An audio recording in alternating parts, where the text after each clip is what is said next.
Ang face-to-face harapan ay pambansang dulugan ng mga may alitan. Hangad namin na bigyang solusyon ang mga di pagkakaunawaan para sa mas mapayapang komunidad. Face-to-face, sinong sisimangon? Face-to-face, sinong ngingiti? Face-to-face, inyong bangayan? Face-to-face, huwag mong talikuran. Harapin mo face-to-face.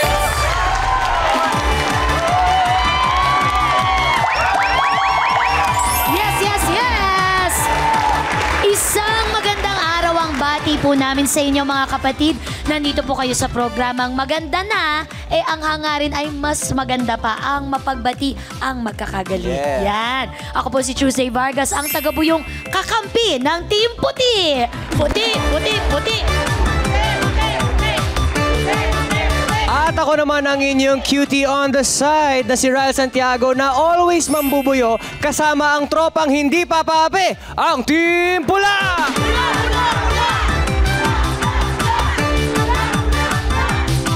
Kaya ura-urada na, simulan na po natin ang Face-to-Face Harapan!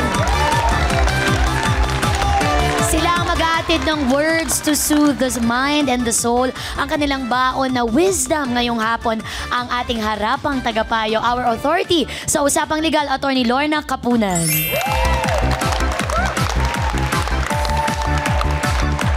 Our Love Counsel, Dr. Love, Brother June Banag. At syempre pa, our resident psychologist, Dr. Camille Garcia. Siya naman ang may solusyonan ang iba't ibang mga problema na ating tatalakayin. Our pambansang referee, Corina Sanchez Rojas, si Ate Corin! Ate Corin! Sinong sisimangon? Ate Corin! Ate Corin! Diretso sa ebidensya. Yes. Face-to-face! Okay, nagtataka ako bakit ang daming sapatos sa harap natin. Pero malalaman natin mamaya, anong kinalaman ng mga sapatos na ito? Okay, kasama pa rin yun, inyong pambansang referee, ang inyong pambansang panutya, ang parating sweet, at ang ating pambansang pogi na pabaligtad magsuklay ng buhok. Di ba? Ganun yun di ba? Opo, paharap po, paharap. Iba ba itsura ng brush mo o ano? Opo, baliktad din po yung brush. Baligtad din. Sa hawakan po yung yung hinaharap. Hawakan yung bristle. Yes. Okay, sige. Talagang baligtad na po ang mundo ngayon. Kasi po, ang mga magkakaibigan nag-aaway na. Ang mga mag-iina nagkakahiwalayan na ng landas. Ayan, nagbabaligtaran dahil nagbabaligtad din po ang ating mga isip at puso na ating pong pilit aayusin. Eto po, nagmalasakit siya sa kanyang kapitbahay na gusto niyang matulungan sa buhay. Pero ang kanyang sweetness, mas bitter pa sa ampalaya ang naging sukli. Bakit? Ang mga puhunang sapatos kasi na tinulong niya para makapagnegosyo si neighbor, no more na. Saan napunta ang sapatos nga naman? Ang tanong niya, nasa na ang benta? Shoes me the money. Agoy, Ginoo, yan talaga si Dulce, talagang saksakan niya ng chismosa, tapos yung pinagkatiwalaan ni Brinilyn ng pagtitinda ng binigyan ng mga sapatos, hindi naman siya nag-remit. At tapos hanggang ang usapan nila hanggang December lang. Magkasosyo sina Brenalyn at Dulce sa pagbebenta ng sapatos. Ngunit dahil sa chismis, negosyo nila ay biglang natapos. Kawawa naman yun si Dulce na pinapabinta ni Brenilyn ng sa mga sapatos. Bakbak na. Lahat ng mga sapatos sira-sira na talaga. Sa kanilang pagtapak sa harapan, mabigyang haba pa kaya ang sukat ng samahan, pati na rin ang kanilang pangkabuhayan? Siya ang may malasakit sa kapwa. Ngunit, sabi nga niya, siya pa ngayon ang sinisiraan. Ang nagrereklamo, si Brenilyn, humarap ka na!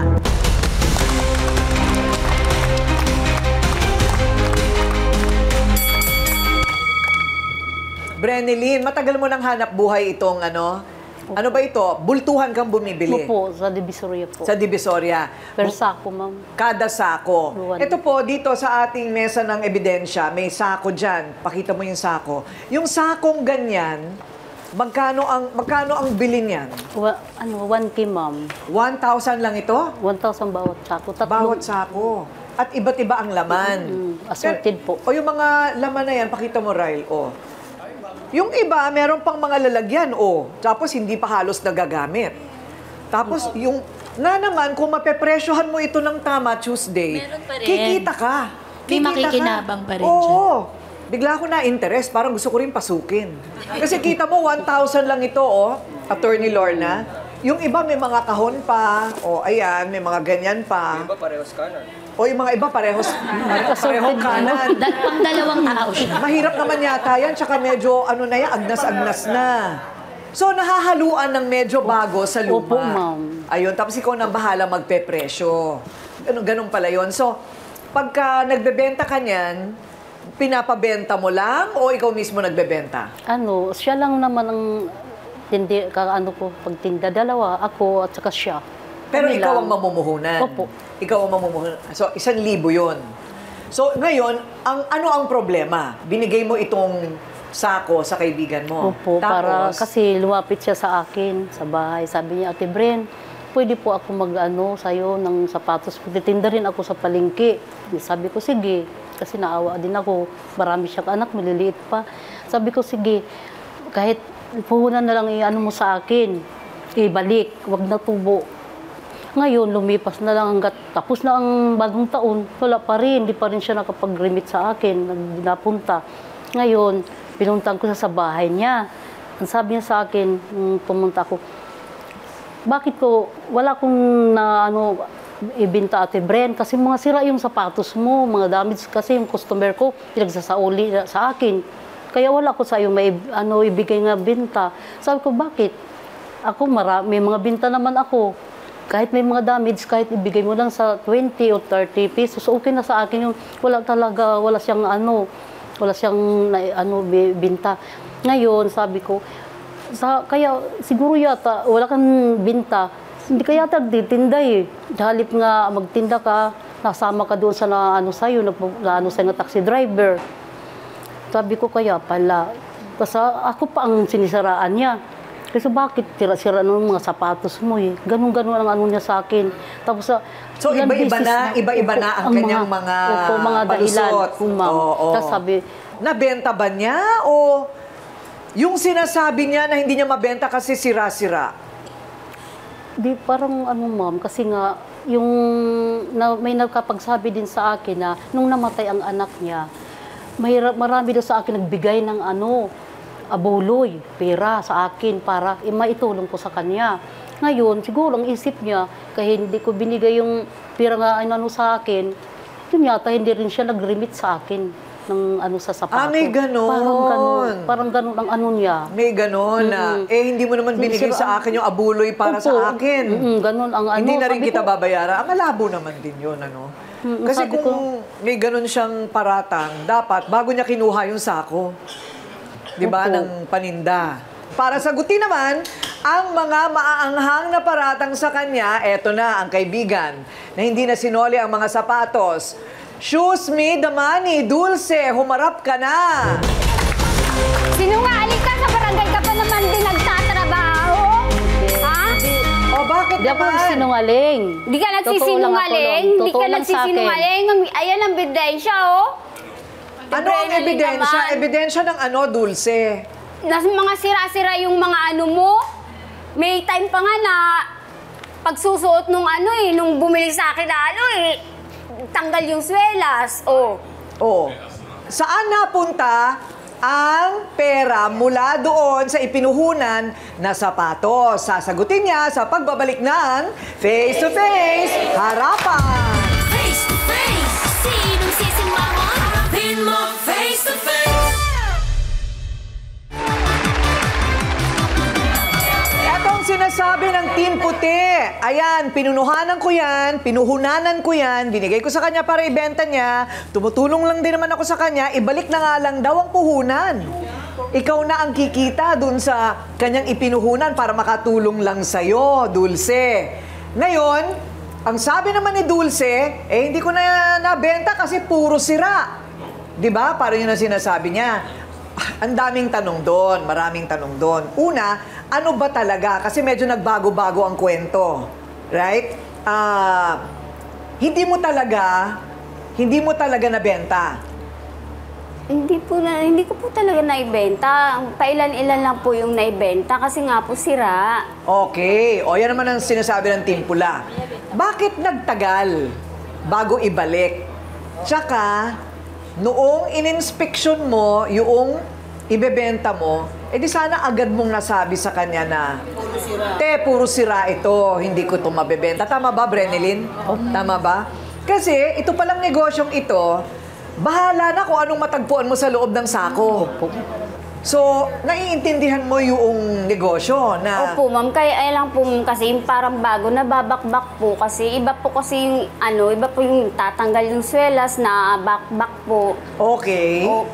So, di sana binalik mo na lang lahat sa kanya yung sapatos Sinusubukan ko pa nga pong i-benta yun eh. Kasi di ba po yung iba na kahit 20, 30 na nakakabenta-benta. Kaya lang po, pag 2 araw, binabalik po din sa akin. Kasi nga po natatanggal daw yung Okay, so binabalik mo yung pera nila sa kanila? Opo. Di malinaw. Eto na naman tayo sa usapang transaksyon. Siyempre, pag binigay mo yung sako, isa-isahin nyo na lahat ng sapatos.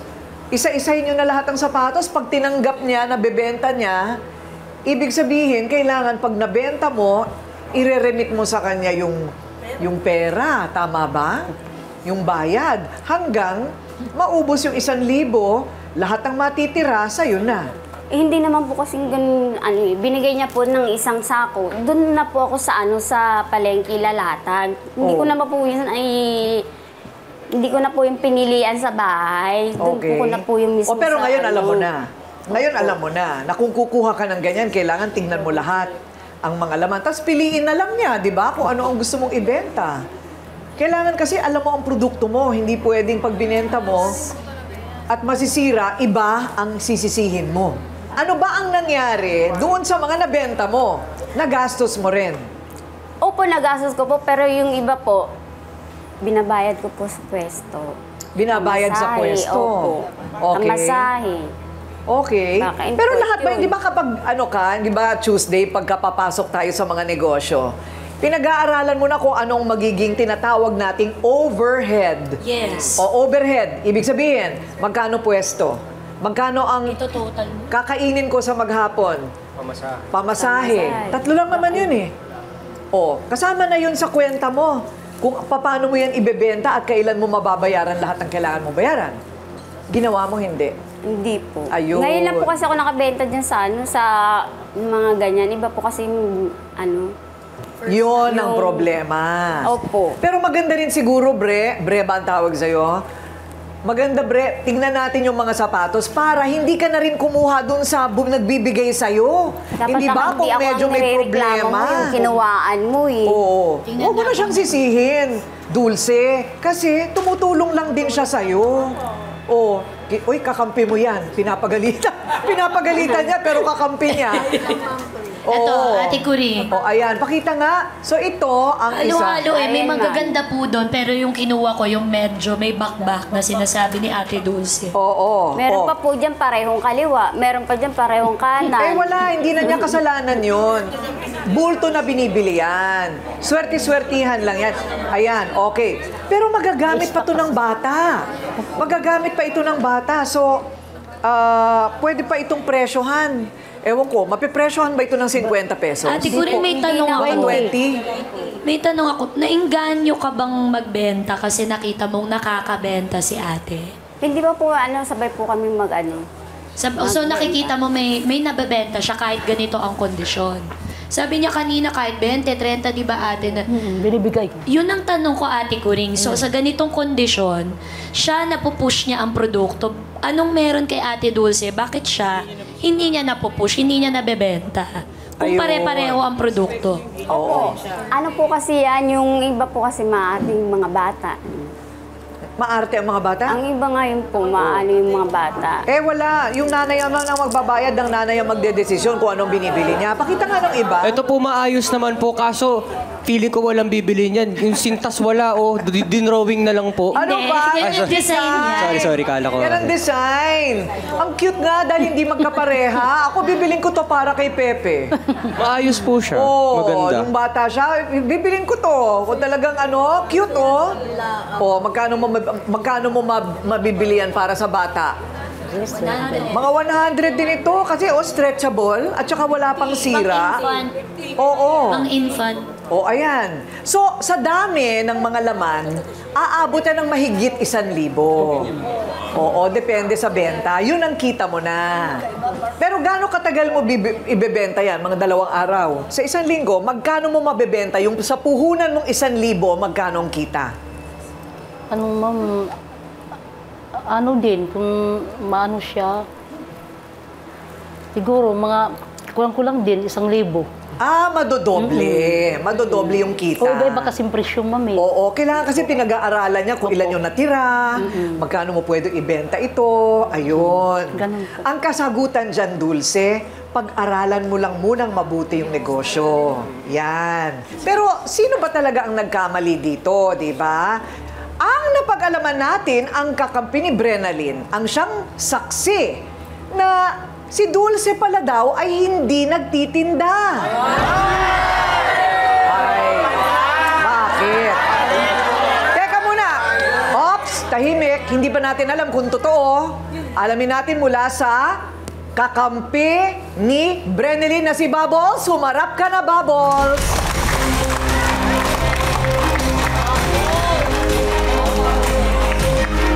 Totoo naman, hindi ka nagtitinda eh. Nakaparada na ng taxi, sumakay ka agad ng taxi. Saan kayo napupunta? Oh, di ba? Nagpapahatid ako sa iba. Nadaanan lang niya ako. Siyempre, sasakay ako na maglilipat ako ng paninda. Paano ka mabibintahan? Maglilipat ako ng paninda dahil yung mga customer ko, binabato na ako.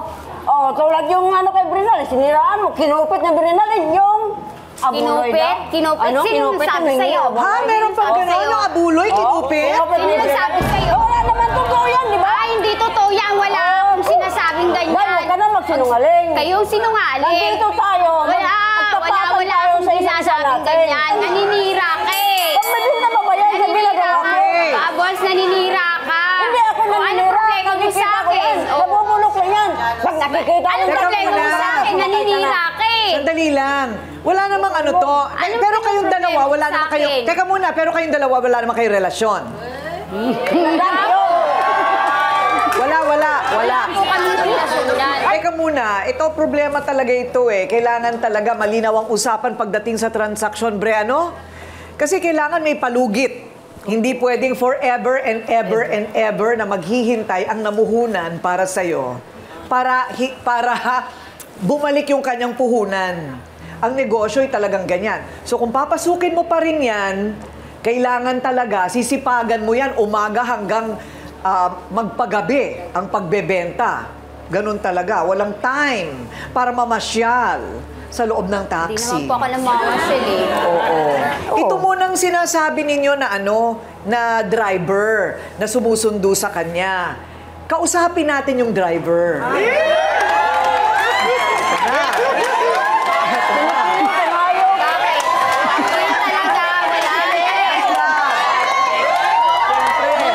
Basta kami dito sa face-to-face, mabilis kami. Nahahanap namin yan. Nahahanap namin pati driver, hindi nakakaligtas sa amin. Ang driver, sweet lover, daw ni Dulce, makikilala na natin sa pagbabalik ng face-to-face harapan.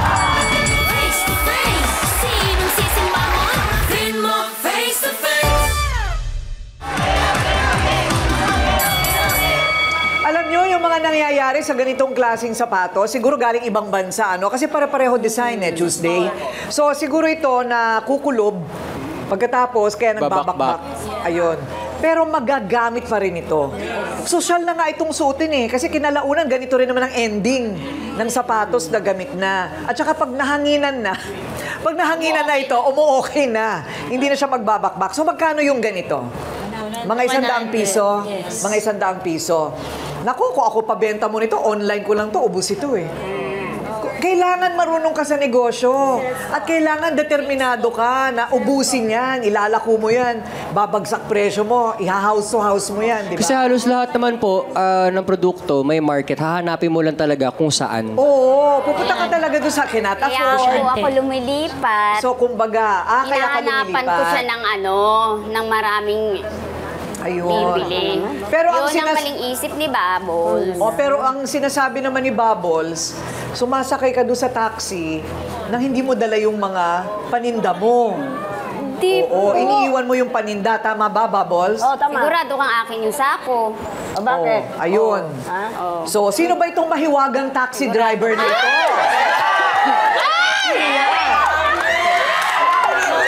Eto na.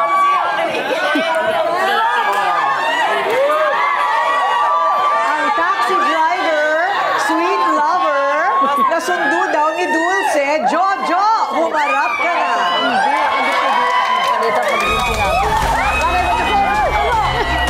ka babae ko. Ay, ganito, malabanan na kita. Malangit ka, ang laking gusto mo. Malabanan na kita, bakit? Hindi, babae ka. Balibasa, ang laking gusto mo kay Dulce. Simula ka.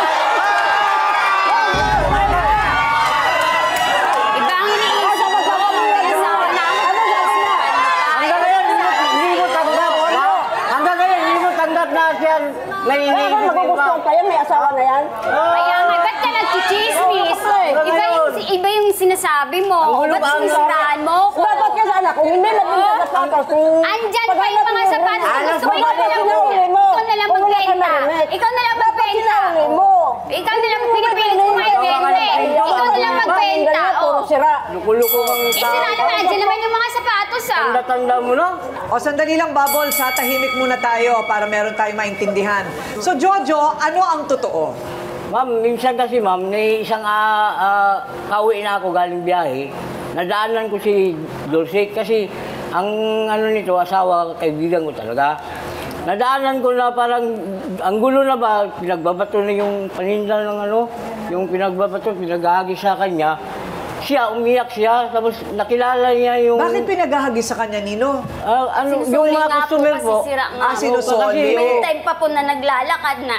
Siyempre, natatanggalan po ng swelas. Kaibigan ko yung asawa niya. Siyempre ako, pumarada ako doon sa unahan. Nakilala ko po yun para taxi tulungan to. Kaya yung time siguro na nakita kami nito, na kinarga ko yung mga paninda niya, ang gulo na ng inisip nito. Kasi, kinarga ko, pinasok ko doon sa likuran yung paninda, sabi niya, umiyak pa nga siya sa akin, sabi niya na lilipat daw siya ng ibang pwesto. Pwesto? So, kaibigan mo ang asawa niya. Ano muna yung kwento ng abuloy na kinupitan? Hindi ko po alam kung saan nanggaling yung chismis na yun dahil hindi naman po ako nag-chismis tungkol sa Sino ba ang namatay? Yung anak ko po. Yung anak mo? Po. Bakit namatay ang anak mo? Saan daw po yun? Asthma daw po. Asthma? Asthma lang. Hindi naman kailangan mamatay dahil sa asthma ang bata. Nahirapan po siyang... Ilan ba ang anak mo? Lima? Anim po sana. Anim sana. Ilang taon siya nung mamatay siya? 4 months po. 4 months? Hindi po namin alam naman Hindi mo alam na may sakit? Kasi po wala po kasi siyang wala po kasi ang lusog-lusog niya po. Kaya lang hindi na po na. Mahirap yun, katuwang mo ba yung asawa mo tumutulong naman sa'yo? Tumutulong naman. So, kaya po ko nagandyan sana yun, mag-iipon sana, mag-iisang taon po kasi ngayong February 19. Hindi ko naman po alam na ganyan palpak pala yung mga sapatos niya. Pero alam mo na hindi naman niya kasalanan yon kasi yan talaga ang estado ng mga sapatos. Ngayon, yung mga kliyente mo na gustong isole, edi palitan. o ibalik mo yung pinagbentahan, ganun talaga ang nagnenegosyo. Kailangan alam mo yung pinapasok mo. Okay. So, yung iba mong anak, maayos naman ang kalagayan. Opo. Ipapacheck up mo sa center kasi libre naman ang check up, lalo sa bata, masakit yun 4 na buwan na. Tsaka malusog na malusog, biglaan, masakit yan. At nagbebenta siya kasi nga gusto niyang pag-ipunan yung first birthday. Ngayong Pebrero. Oo. I-celebrate pa rin natin birthday niya. Magpakain tayo dyan sa bahay mo, sa birthday ng anak mo, Dulce. Okay ba yun? Para sa alaala ng anak mo, ngayong Pebrero na pala yan Hindi ba? Oo. So, may mga pangangailangan kasi siya. Kaya pinapasok niya yung mga hindi niya maintindihan. Pero ngayon, naintindihan na natin na kapag papasok tayo sa isang negosyo, kailangan alam mo yung pinapasok mo. Oo. Pagkatapos, ito namang si Brenelyn, tumutulong lang din naman. At kailangan din naman niyang maibalik yung 1,000 puhunan niya. Pareho lang kayong tama. Pareho din kayong nagkamali. Ano tingin mo, Tuesday? Si ate, parang sanay na sanay siya sa away barangay, no? Oo, nakikinig lang siya. Nakikinig na. Parang may kapatawaran na ba sa'yo, ate, Bre, na parang nararamdaman kong okay na? Mula nung na-mention yung bata, bakit po ba? Siyempre, ina din ako, sasaktan. Tsaka maawain talaga ako, ma'am. Hindi lang yata si Ate Dulce tinutulungan mo for sure. Halos sa aming barangay, kung anong mga sa akin nalapit. Siyempre, nagtatanong, ganun-ganun. Kasi di ako maano sa kapwa. Kahit, ang akin pinagmalaki lang, kahit mahirap lang ako, basta marunong ako sa kapwa. Saka natulong ako, ma'am, hindi lang sa financial kasi wala ako. Abot makaya ko, kung saan, sa City Hall man o ano man, sa barangay, okay ako. Ayun. Yun naman pala. Ikaw naman, Ryle, anong tingin mo ang solusyon dyan? Pakiramdam ko po na dapat, siguro, bago tanggapin ni Ate Dulce, tignan muna nila, tapos pipiliin niya kung ano yung tatanggapin niya. Kung yan pa rin ang gusto mo. Kung yan pa rin ang gusto. Parang ayaw mo na. Pero sa kahit na anong negosyo, di ba, Ryle? Ganun? Opo, ganun po talaga. May posibilidad po talaga ng pagkalugi ang kahit anong negosyo. Lalo na sa side ni Ate Bre, dahil siya yung naglalabas. Pero nandun din yung responsibilidad na ang ito-turnover sana ay maayos. Now, pwede sila magkaroon ng siguro okay, titignan muna kung anong okay, anong hindi. Kung maisusoli ni Ate Bre sa pinagbilan niya, mas okay. Kung hindi, hahanapan na lang talaga ng paraan kung ano bang gagawin dito sa mga medyo sirana. Ayun. Kung ako naman ang negosyante, talaga namang magkasama yung luma at medyo bago. Kasama yun. Ibebenta mo lang ng mas mura yung luma at medyo mas mahal yung bago. Ganun talaga ang pagnenegosyo. Or Ate Coring, bababaan mo talaga yung presyo ng mga sira, mamahalan mo yung medyo maayos para mag-meet pa rin sa gitna yung presyo. Para kumita. Ganun lang talaga yun. Pero pinaka-importante dito, yung pagkakaintindihan ng mga magkakaibigan na dapat nagtutulungan. Why? Kayo-kayo nangangailangan, kayo-kayo rin ang magtutulungan. Hindi ba? Kayo-kayo ang magkakapitbahay, kayo-kayo rin ang mag-aangatan ng bawat isa. Ito ang aking test question sa inyong lahat. May quiz. Ano ang totoong problema dito? Sige nga, ano ang palagay mo? Hindi lang po sila nagkaunawan dahil po dun sa binili na sa akin. Hindi naman po alam ni Ate Bri na sira-sira po yung laman. Hindi rin po alam ni Ate. Nung binenta niya, sa kanya nagalit yung mga tao. Wag naman po kay Ate Bri siya magalit kasi hindi naman din po alam ni Ate Bri na ganun yung naibigay sa kanila. Ayun. Pwede. Okay. Sa totoo lang po, ay yung sinasabi nila, ang tao kasi hindi pare-pareho ang utak. Porque sumakay ka lang ng taxi, tamang hinala na, hindi ba? Di ba? Kaya haka-haka kasi nila yan. Hindi pare-pareho ang utak ng tao. Di ba? Yun ang problema. Diba? Tingin niya. Sige nga. Well, maraming sumasanga-sanga, no? Maraming sumasanga-sanga. Para sa akin, simple. Ang pinaka-problema dito ay ang pangangailangan. Diba? Ang pangangailangan. Yan ang pinaka-punot dulo ng problema. Nangangailangan ka, kaya ka pumasok sa ganyang negosyo. Nangangailangan ka din, kaya pinasok mo kahit di mo alam. Diba? So, kaya ito, solusyonan natin. Pero may kapalit. ang solusyon na ibibigay namin sa inyo. At bago ang solusyon, kung anong opinyon ng ating trio tagapayo sa pagbabalik ng Face to Face Harapan. Face to Face, face to face.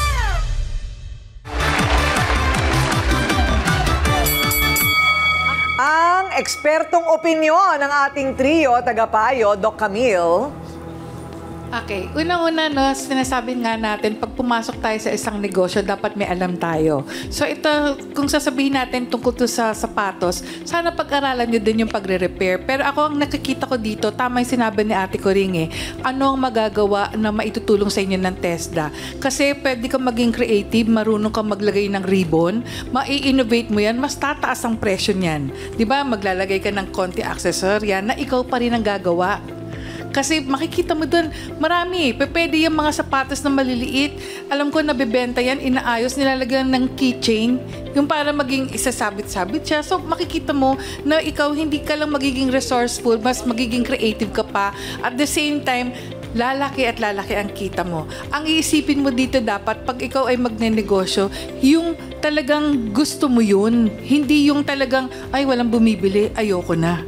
Kasi pag naging ganun ang klase ng attitude natin, walang mangyayari sa atin, hindi tayo uunlad. So sana maging maayos kayo dahil kasi tama rito, importante matuto kayong magtulungan, matuto rin kayo na maging mas masipag pa. Ibayuhin natin pagiging masipag kasi pag maging masipag tayo, naku, sigurado uunlad ang buhay natin. Ayon, pagsisipag talaga. Pagsisipag. Dr. Love, pagmamalasakit na nauwi sa siraan, paano itong maaayos? Oo, yun naman po pwede tayo magpatawad. Lalo ngayon na naalaman na natin yung mga tunay na dahilan. Ano? Pero aminin natin dito na may mga pagkukulang ang bawat isa. Tayong lahat ay biktima ng kahirapan, pero ang nakatutuwa dito sa ating mga panauhin ngayon, meron silang intensyon na makaahon sa kahirapan. Kagaya ni Dulce, kahit hindi niya alam ang negosyo, pinasok niya. No? Yun nga lang ang isang pagkakamali na nakita na natin, pagpapasok tayo sa negosyo, kailangan may project study. Alamin natin kung paano natin mapatatakbo. Sa mga katulad ng negosyong ito, makikita talaga natin dyan yung iba may sira. Dito papasok yung sinabi nga ni Doktora kanina na maging creative tayo. Kung nakita na talagang normal yan, yung panahon ng, ng pandemic, bumili ako ng sapatos sa isang mamahaling pwesto sa mall. Isinuot ko, naganak ako sa binyag, sa kasal. Sa gitna ng paglalakad ko sa aisle, natanggal yung suelas. No? Nangyayari yun. So, pwedeng gawa ng paraan, glue lang ang katapat niyan. No? Ang mahalaga dito ngayon, nagkaunawaan tayo. Nakita natin yung kakulangan natin. Kay Dulce, may responsibilidad ka dito kay Brenalyn. Dahil meron kayong kasunduan, hindi man nasusulat, may kasunduan kayo na ibabalik mo sa kanya yung pinuunan niya. No? Naibenta mo o hindi, tungkulin mo na ibalik sa kanya yun. Ayun, salamat, Ate Coy. ayun. Okay, Attorney Lorna naman. Dapat lang ba na singilin pa rin ni Brenalyn si Dulce? Kahit na sinabi nga ni Dulce na sira-sira at hindi niya mabenta yung kanyang mga paninda. Dapat talaga, kasi ang tawag doon, pag in-entrust mo yung isang, kagaya ng isang sako, no? At ang understanding ibabalik niya yung kapital. Pag hindi niya sinoli yung kapital, ang tawag doon, unjust enrichment. Anong unjust enrichment? Yung yumaman siya, unjustly, di ba? Tapos gagawa ng excuse na sira-sira, na walang bumibenta. Sa part mo naman, Dulce, dapat meron ka na tinatawag na diligence. Dapat masipag ka. Miski hindi mo alam yung business, yung kasipagan mo, yun ang kapital mo. Ngayon, sa batas, hindi lang ang unjust enrichment kasi, dapat isoli mo yung pera. May criminal rin yan, estafa. Kung binigay sa inyo, maliit lang yan, pero kung malaki yan, binigay sa iyo in trust, para isole yung kapital, baka kasuhan ka ng estafa. O, pwede ka makasuhan.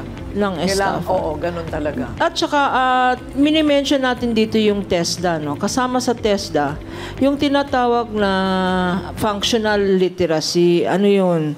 Yung functional literacy, tuturuan ka ng how to do a business. Parang sa DTI, no? Number 1, sabi nga ni Ate Coring, overhead. Huwag mong papasukan yan kung wala kang kapital. Dapat alam mo yung mga overhead expenses mo. Pangalawa, dapat marunong ka mag-accounting. Functional literacy yan. Maganda yung aura mo. At yung ginawa mo para sa kaibigan mo, si Dulce, babalik at babalik na yan. Kanya, miski na sinabi ko sa legal, meron kang karapatan na hingin yung pinamis sa'yo na kapital mo. Okay lang yan. Ibigay mo na yan kasi sa aura mo, babalik at babalik yung iyong kindness sa ibang tao. Ayan! Good karma. O sige, ngayon pa lang, sinasabi ko na, ibabalik ko sa'yo yung 1,000 mo. Bre, dadagdagan ko pa, gagawin nating 2,000. Oh, anong Ate Coring? Tumigil kayo. Tumigil kayo. Kami po'y magbabalik. Huhupain ko lang itong mga ito. Ito po ang Face to Face Abonohan! Face to face, sinong sisimangon? Pin mo face to face. Teka muna, so ano ngayon ang plano natin sa mga sapatos na ito? Hindi, ganito. Ang gagawin ko na lang, di ba, bibigyan naman kita ng pampuhunan mo, di ba? 2,000. Bibilin ko na lang sa'yo lahat yan. Okay ba? Parang bumaba ang anghel sa langit, di ba? At sinalba ka. So, bibilin ko na lang lahat sa'yo yan. Oh. At pagkatapos, ibabalik ko rin sa'yo lahat yan. Kung gusto mong matutunan mo yung ibenta, kikita ka ulit. Kasi marami ka nang natutunan ngayon dito sa amin. Okay ba? Okay. O, di ba? Okay. So, Bubbles, huwag kang malungkot. Bibigyan kita ng pamasahe. At pakakainin pa kita. Ganon ka rin, Jojo. Magkano ba boundary sa isang araw? 1,000? O bahala na daw sa'yo si Otep? Bibigyan ka ng bagong taxi! Bibigyan ng bagong taxi! Showcase! Dahil loko lang. Bibigyan siya ng pang-boundary kasi nandito siya maghapon, oh. Kailangan naman, bigyan din natin si Jojo ng kanyang ikakangiti. O, ayun, okay na ba? Nakikilala mo naman, Dulce, na gusto ka lang tulungan ni Brenelyn. Diba? O, Brenelyn, nakita mo naman, nangailangan lang siya kasi 5, 4 ang anak, hindi alam ang pinapasok. So, hindi pa marunong, walang kasulatan, kaya kayo nagkagulo. Ganun lang yung kasimple. Pampadagdag lang ng problema ang chismis. Pampadagdag problema lang yung galit sa katawan. Tama? Ang simple, ano? Okay, o, dahil tumulong na kami, yay! Bati-bati na tayo! Bati-bati na tayo, bati-bati na. Ayan, nakita nyo naman. Napansin po ba ninyo na ang mga magkakaibigan dito sa aming programa, ang pinagkakagalit nila madalas ay pera at negosyo. At selos, chismis, ayan. Kaya nga may kasabihang, wag makakanegosyo ang kaibigan kasi daw puro tiwala. Puro tiwala. Pero karaniwan po sa hindi ay hindi yan umuubra. Nag-aaway dahil walang mga maayos na legal na kasunduan. So ngayon, alam nyo na, kailangan kung magpapabenta ka, inventaryo. Tatanggapin niya ng ganong kondisyon. Meron ka pa mga tips, paano sila kikita, ganon. Huwag ka rin tatanggap ng hindi mo pala gusto. Alam mo na, di ba? So sa pagkakataong ito, napakaliit na halagang pera, marami din sa atin na ang kapalit ay panghabang buhay sanang kapatiran at karamay. Nawawala dahil lang sa maliit na halaga ng pera. Kailangang kilalanin at aminin natin ang ating kahinaan. At dito na magsisimula sa pag-amin na ito ang pag-aaral para tayo'y maging mas matalino sa buhay. Lalo tayong magsisipag at sa kalaunan ay giginhawa. Okay? At yan ang gusto kong mangyari sa inyo, guminhawa ang buhay. Okay? Ako po ang inyong pambansang referee, Ate Coring, nagsasabing may kang harapin ang mga issue dahil walang hindi nadadaan sa pag-uusap. Basta dapat may mukha kang ihaharap dito sa Face to Face Harapan! Okay, picture tayo. Halika. O, yung pera nila. Face to face. Face to face, harapan tayo. Face to face, problema'y solusyonan. Tayo na ating pag-usapan. Face to face, tama ng okrayan. Sama na sabutin, tama o mali. Galit, bate. Bawat panig ating pakinggan. Iling nang nagrereklamo, yumaong kinakasama ko sa klolo. Ikaw, sarbahay ka! Ikaw, walang ano, tingnan mo! Ang ginagawa mo sa akin! Mamaya ka lang! Mamaya! Ngayon ang gusto ko! At kailangan mamaya! Tingnan mo yung sora ko! Saan ginagawa mo sa akin? Usap ako sa kanya kahit ang gatas lang. Pagdating nandyan yung pera,